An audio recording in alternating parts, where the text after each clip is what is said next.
naman i-share ko sa inyo ang bagong update ni SSS sa inyong maternity benefits. I-share ko sa inyo ang kumpletong requirements for your maternity benefits.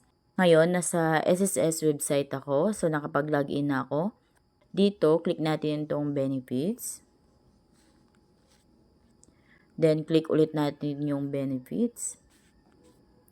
Then, click natin tong apply for maternity benefit. Dito, click natin tong click here to see documentary requirements. Click natin yan. Ayan.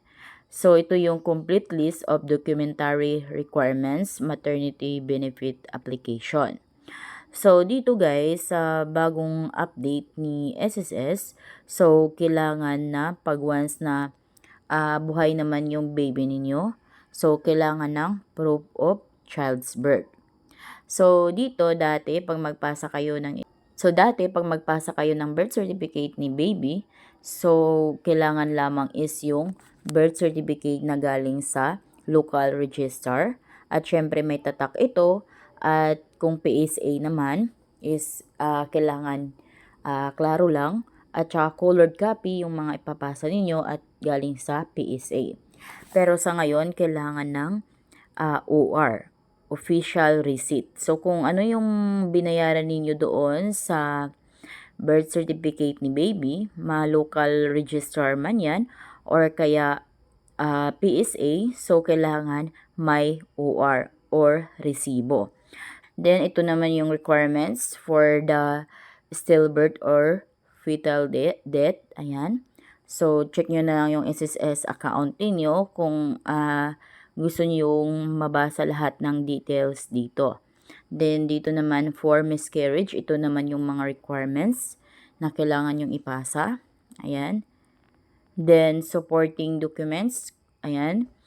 For qualified na solo parent, ayan, andito din yung mga requirements na kailangan yung isubmit. So, dito lahat yung list of documentary requirements for your maternity benefits.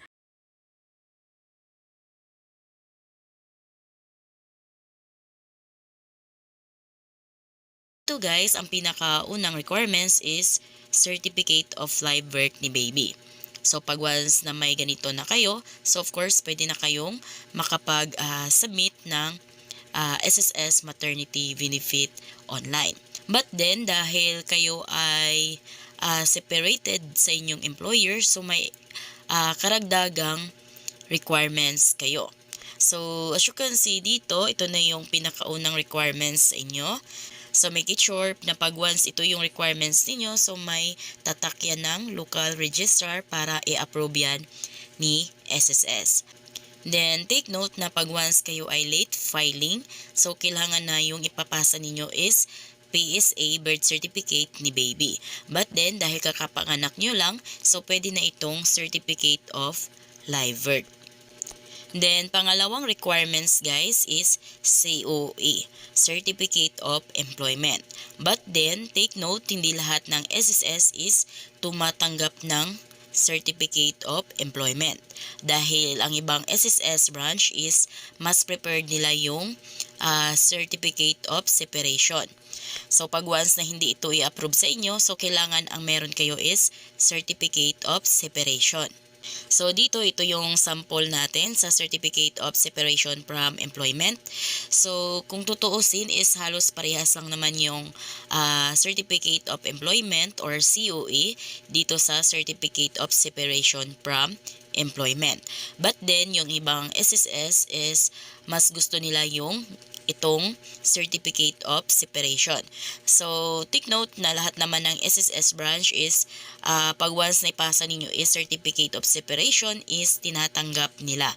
But then, yung iba naman is tumatanggap ng COE or yung kanina, Certificate of Employment.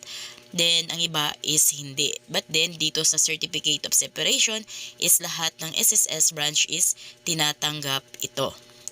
Then, pangatlong requirements guys is dapat meron kayong certification of non-advancement of maternity benefit. Means dito is kailangan may ganito kayo para 100% sure ni SSS na hindi kayo nakakuha ng advance na maternity benefits sa inyong company or sa inyong employer.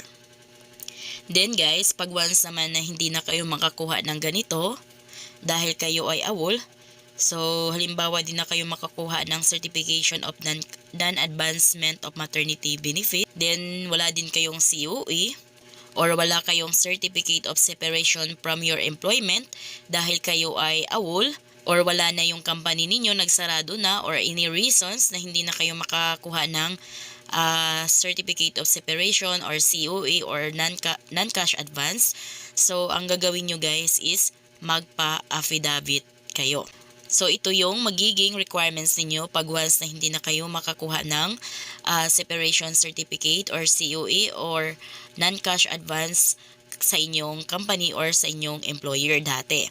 So dito, ito yung pipil upan ninyo, ito yung ipapanotaryo ninyo para kahit wala kayo nung mga requirements na yun is pwede kayo makapag-apply ng SSS maternity benefits. So kung paano mag-fill up nito guys, so may tutorial ako niyan. Ilagay ko lang yung link sa description sa baba or sa comment section, or pwede nyo din i-search sa inyong YouTube.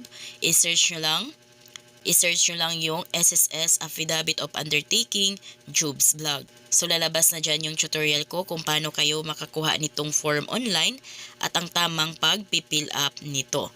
After nyo ito ma-fill upan guys, ipanotaryo nyo ito. So, ang pinagkaiba ng employed versus sa self-employed member or voluntary member, pag kayo ay employed, kailangan mag-file ang employer ninyo ng maternity benefits. So, si employer ang magpa-process at hindi kayo. So, sa employer or sa HR kayo mag-submit ng requirements. Then, para naman sa mga self-employed na or voluntary member na bago mabuntis, so kayo naman is kailangan lamang magpasa ng birth certificate ni baby. Again, kung kayo is self-employed or voluntary member, ang ipapasa nyo lang online is the birth certificate ni baby. So, ganun lang guys. So, kung kayo ay bago sa aking vlog, please consider to subscribe para updated kayo lagi sa mga informative na mga videos ko. Thank you for watching!